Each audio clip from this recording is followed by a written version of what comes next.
नमस्ते, मेरा नाम हुआ डॉक्टर अभिषेक चौधरी। मैं physician and critical care specialist हूँ जमाल रोड पटना में और मेडिवर्सल हॉस्पिटल पटना में। मैं आज आपसे बात करना चाहूँगा मधुमेह के बारे में या डायबिटीज़, जो कि बहुत ही कॉमन चीज़ है और बहुत ही कॉमनली पाई जाती हैं।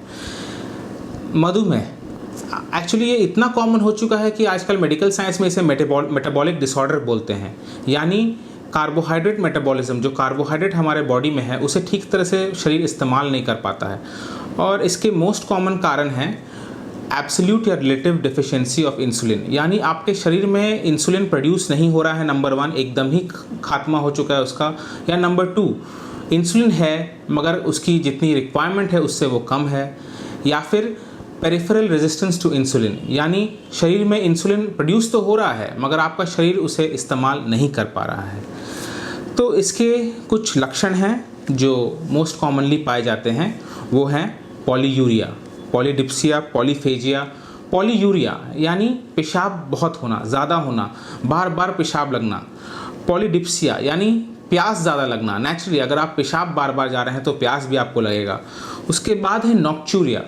सबसे कॉमन सिम्टम जो हमारे पास पेशेंट्स लेकर आते हैं वो होता है कि सर मैं रात में सोने जाता हूँ मगर मुझे नींद से उठकर पेशाब जाना पड़ता है। मोस्ट कॉमन देखिए, सुबह में अगर आप रात में 12 बजे सोने जा रहे हैं तो सुबह 5 बजे उठकर पेशाब जाना इज़ नॉर्मल, या 6 बजे उठ के जाना इज़ नॉर्मल।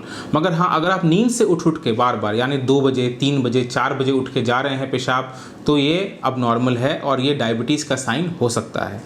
उसके बाद हुआ पॉलीफेजिया, भूख ज़्यादा लगना। लोगों को भूख ज़्यादा लगती है, यानी पेशाब ज़्यादा होना, भूख ज़्यादा लगना, रात को उठकर पेशाब जाना। और उसके बाद अगर बहुत ही एक्सेस हो गया तो हाँ, विजन प्रॉब्लम्स होते हैं।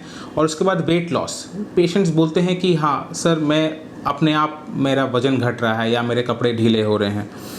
तो मोस्ट कॉमनली मधुमेह के जो टाइप्स होते हैं वो होते हैं टाइप 1 एंड टाइप 2। टाइप 1 होता है जो पूरी तरह से आनुवांशिक होता है और इसमें बिल्कुल इंसुलिन की कमी होती है, और हाँ, ऐसे पेशेंट्स को इंसुलिन की पूरी आवश्यकता पड़ती है। और टाइप 2 में डिपेंडिंग ऑन द नीड हम लोग पहले टैबलेट से शुरू करते हैं, या फिर अगर शुगर बहुत ज़्यादा बढ़ा रहे तो हम इंसुलिन देते हैं और फिर टैबलेट्स पे उन्हें कंट्रोल करते हैं। अब आते हैं डायग्नोसिस, यानी कैसे पता चलेगा कि आपको मधुमेह है या नहीं। तो नंबर 1 तो हुआ लक्षण, सिम्टमेटिक, जो मैंने सिम्टम्स बोला, जैसे कि प्यास ज़्यादा लगना, भूख ज़्यादा लगना, पेशाब ज़्यादा लगना। अगर आपको ये लक्षण हैं और साथ ही में आप अपना शुगर चेक करवाइए, जिसे कहते हैं रैंडम ब्लड शुगर, यानी कभी भी इसका कोई भी खाने से लेना देना नहीं हो, आप अपना रैंडम ब्लड शुगर कराइए और उसमें अगर आपका शुगर 200 से ज़्यादा पाया जाए तो यानी आपको बिल्कुल डायबिटीज़ हो सकता है, बिल्कुल इसकी जांच करवाएं।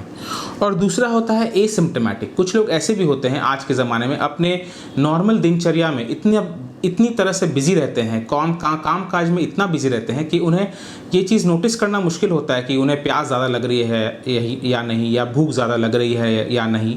तो इसलिए तो एसिम्प्टोमेटिक इंडिविजुअल्स में अगर आप अपना फास्टिंग ब्लड शुगर, फास्टिंग खाली पेट से हमारा मतलब है कम से कम 8 घंटे तक आपने कुछ नहीं खाया हो, उस समय अगर आप अपना शुगर चेक कराते हैं और अगर वो 126 से ऊपर है तो नॉर्मली वो 126 से नीचे होना चाहिए। अगर वो 126 से ऊपर है यानी ये कुछ गड़बड़ तो चल रही है। दूसरा हुआ पोस्ट प्रैंडियल ब्लड शुगर, यानी खाने के बाद का शुगर अगर आपका 200 से ऊपर है तो मतलब ज़रूर डायबिटीज़ होने की चांसेस ज़्यादा हैं। नॉर्मली अगर वो 140 से 160 है या 140 से 200 के बीच है तो इसे हम इम्पेयर्ड ग्लूकोज कहते हैं, यानी आपको शुगर अभी डायबिटीज़ हुई नहीं है मगर हाँ, अगर ऐसा ही चलता रहा तो फ्यूचर में आपको डायबिटीज़ बिल्कुल हो सकती है। और नंबर 3 जिसे हम कहते हैं HbA1c, HbA1c इसे कहते हैं ग्लाइकोसाइलेटेड हीमोग्लोबिन। ये जैसे ही डायबिटीज़ में इंट्रोड्यूस किया गया, इसने पूरी तरह से डायबिटीज़ ट्रीटमेंट को रेवोल्यूशनाइज कर दिया। HbA1c जो होता है ये हमें कंट्रोल दिखाता है किसी भी इंडिविजुअल का, किसी भी पेशेंट का sugar control for the last 90 days या फॉर द लास्ट 3 मंथ्स। इसमें किसी भी पेशेंट का HbA1c अगर आपका कभी भी 6.5 के ऊपर आता है तो यानी आपको डायबिटीज़ है या होने की संभावना बहुत ज़्यादा है। इसके बाद आते हैं टेस्ट्स। क्या क्या टेस्ट्स? तो एक बात समझिए, डायबिटीज़ जब भी होती है तो वो अकेले नहीं आता है। डायबिटीज़ के साथ कुछ और भी टेस्ट्स हैं जो हमें करना चाहिए।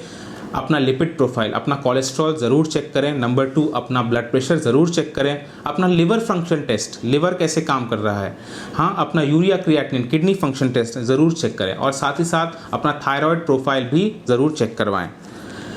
एक बात आम बोलचाल की भाषा में बोलना चाहूँगा, अगर आपको अपना डायबिटीज़ कंट्रोल करना है तो उसके लिए A, B, C और D ज़रूर याद रखें। A से हुआ HbA1c, अपने HbA1c को कंट्रोल में रखें, 6.5 से 7 के बीच में रखें तो वो कंट्रोल रहेगा शुगर। नंबर 2, आपका ब्लड प्रेशर, आपका ब्लड प्रेशर बिल्कुल कंट्रोल होना चाहिए। अगर आपका ब्लड प्रेशर कंट्रोल में नहीं है तो शुगर भी कंट्रोल करना काफ़ी कठिन होगा। तीसरा आता है कोलेस्ट्रॉल, अपना लिपिड प्रोफाइल ज़रूर चेक कराएं, अपने कोलेस्ट्रॉल्स को ज़रूर कंट्रोल में रखें। और तीसरी चीज़ जो बहुत ही इंपॉर्टेंट है और वो है डाइट। डाइट का बहुत बड़ा रोल होता है शुगर कंट्रोल में, जिसे हम कहते हैं डाइट एंड एक्सरसाइज, बहुत ज़रूरी है शुगर कंट्रोल के लिए। अब मैं अपने पेशेंट्स को हमेशा बोलता हूँ कि डाइट एंड एक्सरसाइज करिए, मगर दूसरा सवाल आता है कि सर कैसे? अब कैसे करें? किसी को भी बोलना बहुत आसान है कि कंट्रोल करिए, मगर कैसे करें, रास्ता दिखाना भी बहुत ज़रूरी है। तो मैं उन्हें बोलूँगा कि भाई बिल्कुल अपना स्मार्टफोन, एंड्रॉयड फ़ोन निकालिए या आईफोन निकालिए, उसमें गूगल में देखिए, एक चीज़ है, एक टर्म है बॉडी मास इंडेक्स, BMI, उसे ज़रूर चेक करें। इसे हम कैलकुलेट करते हैं हाइट ऑफ द पेशेंट, हाँ, and weight of the patient से, मतलब weight of the patient in kg divided by height of the patient in metre square. इसे आप देखिएगा तो आपका बॉडी मास इंडेक्स 18 से 25 के बीच में होना चाहिए, 18.5 से 24.9 टू बी एग्जैक्ट। ठीक है, अगर ऐसा है तो आपका बॉडी मास इंडेक्स नॉर्मल है, यानी आपका वेट आपके हाइट के मुताबिक नॉर्मल है, कंट्रोल में है। अच्छा, उसके बाद आता है डाइट एंड एक्सरसाइज। तो भाई डाइट को कैसे कंट्रोल करें? तो एक डायबिटिक के लिए मैं नॉर्मली बोल रहा हूँ, अगर आपका वेट 114 kg से नीचे है, जो नॉर्मली मोस्ट कॉमनली पाया जाता है, तो आपके लिए कार्बोहाइड्रेट या कैलोरीज की मात्रा 1200 से 1500 किलो कैलोरी पर डे है, हाँ। और फैट का रिक्वायरमेंट 1 ग्राम पर kg बॉडी वेट, यानी अगर आप 50 किलो के हैं तो आप 50 ग्राम फैट लेंगे पर डे 24 आवर्स में। अब नेक्स्ट क्वेश्चन, ये बोलना काफ़ी आसान है, मगर आम भाषा में आप कैसे कैलकुलेट करिएगा कि भाई जो मैं खाना खा रहा हूँ उसमें कितना कैलोरी है, उसमें कितना फ़ैट है? तो इस पर मैं आपको बोलना चाहूँगा कि अपने एंड्रॉयड फ़ोन्स और या अपने आईफोन को निकालिए, उसमें आजकल नए नए ऐप्स आ गए हैं, जिसमें से एक ऐप का नाम है माई हेल्थ पाल, और भी काफ़ी सारे ऐप्स हैं। उसमें करिए, उसमें अपने डिटेल्स डालिए, अपना वेट डालिए, अपना डिजीज़ कंडीशंस डालिए, और यस, आप जो जो खा रहे हैं उसको एकदम रिलीजियसली बिना मिस किए डालिए, बिल्कुल करेक्टली डालिए। वो देखिए आपको उसका कैलोरीज और उसका फैट कंटेंट कैलकुलेट करके बताता है। और यहाँ से यहाँ तक अगर आप उसमें अपना टारगेट नेक्स्ट 1 मंथ या 2 मंथ्स का टारगेट डालिएगा कि आपका वेट इतना होना चाहिए, तो वो आपको ये भी बताएगा कि नेक्स्ट आपको कैसा डाइट प्लान फॉलो करना है टू गेट दैट वेट और to achieve that goal. And yes, इसके साथ साथ पानी ज़रूर पीजिए, अपने आप को हाइड्रेट ज़रूर करिए, पानी पर पीना मत भूलिए, अपने आप को डिहाइड्रेट मत करिए, और यस, स्वस्थ रहिए।